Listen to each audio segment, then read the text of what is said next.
Pour ne rien manquer, abonnez-vous maintenant. Sud Radio, Parlons Vrai chez Bourdin, 10h30, 12h30, Frédéric Brindel. Insupportable, c'est reparti avec le retour des beaux jours, les rodéos urbains à Bordeaux. Il y a même eu des courses de voitures sauvages. Le conducteur a perdu le contrôle de son véhicule, 6 blessés dont 2 graves. Le lendemain, c'est un rodéo classique à moto avec un jeune interpellé. Et puis à Grenoble, stupeur au sein même des centres commerciaux, à l'intérieur, à fond avec des motos, des rodéos urbains. C'est reparti. Le ministre de l'Intérieur, Gérald Darmanin, alerte les préfets. Nous voulions en parler avec la députée des Yvelines du Parti Renaissance, Natalia Pouzyreff, qui est la spécialiste des rodéos urbains. Bonjour Natalia Pouzyreff. Bonjour. Bon, que se passe-t-il? Alors, clairement, on l'a compris, retour des beaux jours, ça revient, mais bien sûr, il y a des chiffres. Alors, 1900 opérations de lutte, 7000 verbalisations, vous allez certainement nous le dire, il l'a dit, le ministre, ok, on passe ça de côté. Bon, franchement, est-ce qu'aujourd'hui, on est mieux armé pour enrayer le phénomène? Parce que le torchon brûle, hein. Oui, alors on a mis en place un outil législatif qui fait des rodéos un délit spécifique. Donc l'outil législatif est en place. C'est pas la peine de chercher, je veux dire, à rendre les choses plus complexes. Non, ce qu'il faut, c'est effectivement sur le terrain que les policiers soient pleinement mobilisés, et ils le sont. Vous voyez, Gérald Darmanin a passé le mot à tous les préfets. Il faut renforcer la surveillance sur les points qui sont réputés pour être des lieux de rendez-vous, pour faire des rodéos sur certains parkings, parce qu'il y a des rodéos à moto, mais il y a aussi ce qu'on appelle les runs en voiture. Il faut multiplier les caméras de surveillance dans les villes. Sachant qu'ils sont, oui, mais ils sont masqués. On ne peut pas les reconnaître. Un, les motos sont volées, donc pas de plaque d'immatriculation, parce que bien sûr elles ont été retirées. Et deux, ils sont cagoulés. Donc on reconnaît à quoi? Aux vêtements, mais ils les changent. Alors, les vêtements. D'abord, je veux revenir sur quelque chose. Non, les motos ne sont pas forcément volées. Au contraire, ils sont plutôt maintenant en règle. Parce que si ils savent qu'une moto volée, elle est tout de suite, je dirais, confisquée. Identifiée ou confisquée, d'accord. Confisquée. Donc maintenant, ils sont souvent en règle, mais c'est vrai, souvent cagoulés. Et la deuxième partie de la réponse pénale, en fait, effectivement, c'est le passage en justice.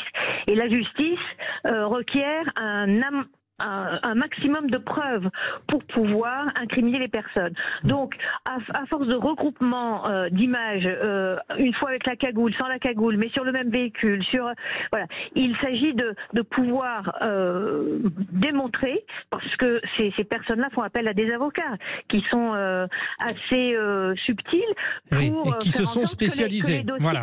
Qui se sont spécialisés. Donc, il faut vraiment accumuler les preuves, et ça, je sais que c'est le rôle des policiers et des gendarmes. Ils savent très bien qu'ils doivent monter des procès-verbaux béton pour que ça suive en justice. Mais ça demande encore beaucoup de travail. Alors certes, vous le disiez, les peines alourdies de 1 à 5 ans de prison et de 15 000 à 75 000 euros d'amende. Et puis, il y a des gens qui veulent intervenir. Ce drame qui s'est passé à Brest, un homme a été poignardé, passé à tabac. Il tentait d'interrompre un rodéo urbain. Il faut rappeler que dans le Grand Ouest, il y a eu des drames. Une dame de 84 ans a été tuée alors qu'elle sortait les poubelles, la moto est arrivée à fond. Écoutez, ce matin, donc Sylvain Gaillard, la victime à Brest, il était sur CNews. Les jeunes, du coup, ont rasé les terrains de jeu là où il y avait des enfants. Je suis sorti, je leur ai demandé d'arrêter. Ça leur a pas plu. Ils m'ont dit, il n'y a pas de souci, on revient. Ils sont revenus avec 20 jeunes, une batte de baseball, une lacrymo et un couteau. Et ils m'ont roué 2 coups juste devant chez moi. Et ça a duré 1 minute ou 2 et puis ils sont repartis dans la foulée. Voilà, donc ce témoignage est terrible. Alors il y a 2 choses, Natalia Pouzyreff, députée des Yvelines, spécialiste des rodéos urbains. Il y a 1, on demande aux policiers de ne pas prendre de risques pour ne pas blesser ceux qui sont aux commandes de ces motos. 2, on voit bien que le côté citoyen qu'on demande de temps en temps aux gens, intervenez si quelqu'un, oui, mais de plus en plus on risque sa vie. Il y a un moment où sur des comportements hyper violents, la réponse violente est peut-être inévitable de la part de nos policiers. Ils ont beaucoup de garde-fous quand même. Oui, je pense que les policiers agissent toujours avec le plus grand discernement et parfois il leur arrive de suivre aussi ceux qui commettent les infractions, mais il ne s'agit absolument pas de mettre la vie en danger de qui que ce soit, d'abord la leur et ni ceux des contrevenants. En revanche, il faut vraiment... Mais en l'occurrence, cette dame qui est décédée à 84 ans, c'est sa vie qui est en danger. Donc qui est-ce qu'on privilégie, celui qui est de bonne foi ou celui qui ne l'est pas? Mais le problème, c'est qu'un auteur de rodéo qui est poursuivi peut perdre le contrôle et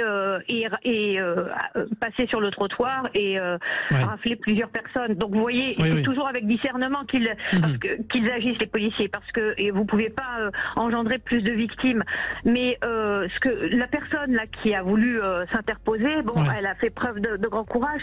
Néanmoins, je crois que la première chose à faire, c'est d'appeler tout de suite les policiers. Il y a un numéro qui est en place ou un lien internet. Il faut véritablement appeler tout de suite. On appelle tout de suite la police.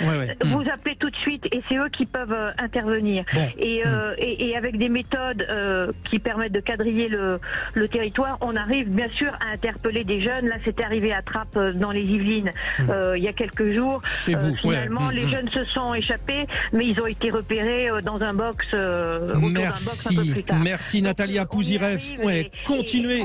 Tolérance zéro là-dessus. Et continuez de vous occuper de ça parce qu'effectivement, il y a un mal-être terrible de nos concitoyens par rapport à ce phénomène des rodéos urbains. Merci Natalia Pouzireff. Vous réagissez 0826 300 300, mais très vite nous allons passer à 11h à notre grand débat. Est-ce que la religion est en train de prendre le pas sur le sport de haut niveau? Faut-il que le sport de haut niveau s'adapte? En fond, évidemment, l'affaire Galtier, la gestion du Ramadan. Nous en parlons dans un instant avec nos spécialistes. À tout de suite sur Sud Radio.